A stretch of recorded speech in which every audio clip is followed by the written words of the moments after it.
திருப்பூர் மாவட்டம் காங்கேயம் அடுத்துள்ள சிவன்மலை கோவில் சிறப்புகளில் பிரசித்தி பெற்றது ஆண்டவன் உத்தரவு பெட்டியாகும். நாட்டில் ஏற்படும் இன்னல் மகிழ்ச்சியை முன்னதாகவே உணர்த்துவதால் மூலவருக்கு காரணமூர்த்தி என்ற பெயர் உள்ளது. சிவன்மலை ஆண்டவர் பக்தர்களின் கனவில் வந்து குறிப்பால் உணர்த்தி அது சம்பந்தமான பொருட்களை உத்தரவு பெட்டியில் வைத்து பூஜை செய்யப்படும். இதுவரை இங்கு மண், துப்பாக்கி, ஏர் கலப்பை, ரூபாய் நோட்டு, நோட்டு புத்தகம், சைக்கிள், அரிசி, மஞ்சள், இளநீர், தங்கம், சர்க்கரை, கணக்கு நோட்டு, பூமாலை, இருப்பு சங்கிலி, ருத்ராட்சம், 2 இளநீர்கள் என பல்வேறு பொருட்கள் வைத்து பூஜை செய்யப்பட்டுள்ளது.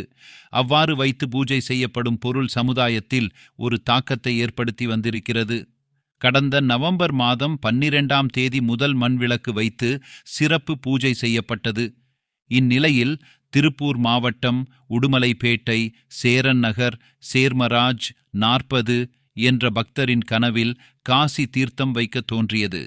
இதையடுத்து ஆண்டவன் உத்தரவு பெட்டியில் இன்று முதல் காசி தீர்த்தம் வைத்து பூஜை செய்யப்படுகிறது. சேர்மராஜ் கூறியதாவது, கடந்த 8 வருடங்களாக காசிக்கு சென்று தீர்த்தம் கொண்டு வந்து வீட்டில் வைத்திருக்கிறேன். முருகன் கனவில் தோன்றி காசி தீர்த்தத்தை சிவன்மலை பெட்டியில் வை என சொன்னார். காசி தீர்த்தம் கொண்டு வந்தேன் என்றார். இது பற்றி கோவில் சிவாச்சாரியார் ஒருவர் கூறியதாவது, சிவன்மலை ஆண்டவர் உத்தரவு பெட்டியில் எந்த பொருள் வைத்து பூஜை செய்யப்படுகிறதோ அந்த பொருள் சமுதாயத்தில் ஏதாவது ஒரு வகையில் தாக்கத்தை ஏற்படுத்தும். காசி தீர்த்தம் வைத்துள்ளதால் நன்மை பெருகும், ஆன்மீகம் செழிக்கும். இதன் தாக்கம் போக போகத்தான் தெரியவரும். இவ்வாறு அவர் தெரிவித்தார். கார்த்திகை மாதம் என்றால் விளக்கு வழிபாடுதான். கார்த்திகை தீபம் என்பதும் திருவண்ணாமலை தலத்துடன் தியாடர்புடையது.